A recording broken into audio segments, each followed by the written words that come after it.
किसी पे अगर अंगुली उठा रहे हैं तो अपने गिरेबान में झांक कर एक बार देख लेना चाहिए कि हम और हमारा खानदान कितना दूध के धुला हुआ है।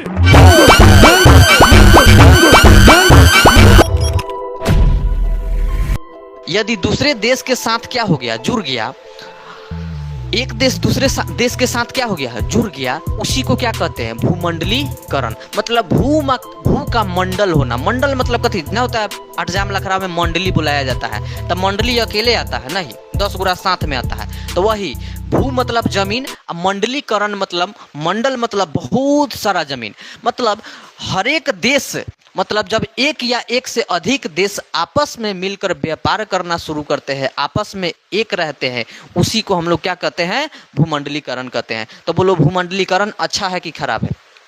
एकदम अच्छा है। क्यों अच्छा है? क्योंकि देखो, एकता में बल होता है। सब देश एक साथ मिलकर व्यापार करे, काम करे, तो बोलो यह पूरा विश्व एक बड़ा शेयर मार्केट हो सकता है कि नहीं, एक बड़ा विश्व बाजार हो सकता है कि नहीं, जहां हर व्यक्ति के पास जो है ना क्या हो सकता है, हर चीज़ की आवश्यकता पूर्ति हो सकता है। हम जानते हैं कि हर देश में हर चीज़ नहीं होता है। जैसे मान लो सऊदी अरब में, इजराइल में, वेनेजुला में, रूस में बहुत सारा तेल है, लेकिन ज़रूरी थोड़े है कि वहाँ पे चावल होगा ज़्यादा, नहीं।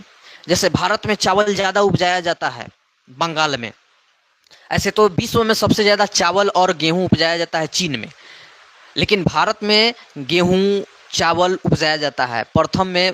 कहा जाए तो अगर भारत में पूछेगा क्वेश्चन कि भारत में सबसे ज़्यादा चावल कहाँ उपजाया जाता है, तो कहना बंगाल में, वेस्ट बंगाल जिसको पश्चिम बंगाल कहते हैं। फिर कहेगा भारत में कहाँ पे सबसे ज़्यादा गेहूं उत्पादन किया जाता है, तो कहना यूपी में, उत्तर प्रदेश में। हैं, समझ रहे हो ना? हाँ, तो मान लो हमारे यहाँ बहुत मात्रा में चावल उपज रहा है, बहुत मात्रा में धान उपज रहा, सॉरी ये गेहूं उपज रहा है, तो हम अपने देश से दूसरे देश को दे देंगे। अब यहाँ पे तो हमको असम और ये मुंबई क्षेत्र के अलावा कहीं पे तेल निकलता नहीं है, तो हम लोग तेल तो खरीदेंगे ना दूसरा से।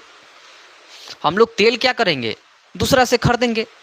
तो कन्फर्म है, आपके पास जो चीज़ नहीं है वो दूसरा से लीजिएगा, और उसके पास जो चीज़ नहीं है आप उसको दीजिएगा। इससे आदान प्रदान होगा। तो बोलो एक देश दूसरे देश के साथ साथ समृद्ध होगा कि नहीं, विकसित होगा कि नहीं? बिल्कुल होगा। जैसे हम लोग देखते हैं पड़ोसी में, मान लो किसी का जो है ना, पहले के ज़माने में ऐसा होता था, किसी के घर में नमक घट जाता था, जो एक जगह नमक ले आओ। किसी के घर में तेल घट जाता था तो एक जगह तेल ले लाता था। किसी के घर में आटा घट जाता था, कोई इमरजेंसी आ जाता कि अभी पिसाया नहीं, चाहे कुछ हो, चाहे चावल घट जाता था, तो 1 किलो चाहे 1 डगड़ा जो है आटा लेके चलाता था, चाहे चावल लेके चलाता था, और फिर जो है ना उसका पूर्ति कल होके कर देता था। मतलब आपस में वस्तु का विनिमय हो रहा है कि नहीं, आदान प्रदान हो रहा है कि नहीं। तो यही चीज़ एक देश को भी करना चाहिए, ताकि पड़ोसी की तरह ही तो देश है, एक देश दूसरे देश के साथ मिला रहेगा तब ना जो है आगे बढ़ेगा। तो उसी प्रकार पड़ोसी है, एक पड़ोसी दूसरे पड़ोसी को हेल्प नहीं करेगा तो वह पड़ोसी जो है ना आगे बढ़ ही नहीं सकता है। लेकिन यहाँ तो सब पड़ोसी जो है ना टांग खींचने का फेर में रहता है, वो चाहता है कि किसको कितना बदनाम कर दे। यही होता है आजकल के, यही है जनरेशन में, कि जितना पड़ोसी है ना सब जो है ना टांग खींचने के फेर में रहता है एक दूसरे का।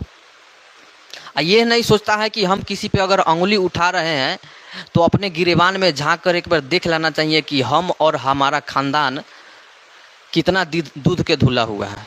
बात समझ ना? हाँ, तो इस चीज़ को नहीं देखता है कोई, सीधे किसी पे उंगली उठा देगा कि फलना के बेटा बेटी जो है ना खराब है। रे हरामी बेहुदा नालायक, तुम पहले खुद के गिरेबान में झांक लो कि हाँ तुम कितना अच्छा हो, तेरा खानदान कितना अच्छा है, तुम्हारा खानदान और तुम कितना दूध के धुला हुआ है। ये सब नहीं देखता है कोई। 50 को चूहा मार के अब बिल्ली हज करने जाएगा, खुद को जो है ना अच्छा साबित करेगा। ऐसा नहीं होना चाहिए, ठीक है? तो वही अगर एक देश दूसरे देश से क्या करे, जलन करने लगे, तो बोलो यह विश्व अच्छा होगा? नहीं। तो उसी प्रकार एक देश दूसरे देश के साथ क्या करे, व्यापार करना बंद कर दे, तो क्या हो जाएगा, सब खत्म हो जाएगा।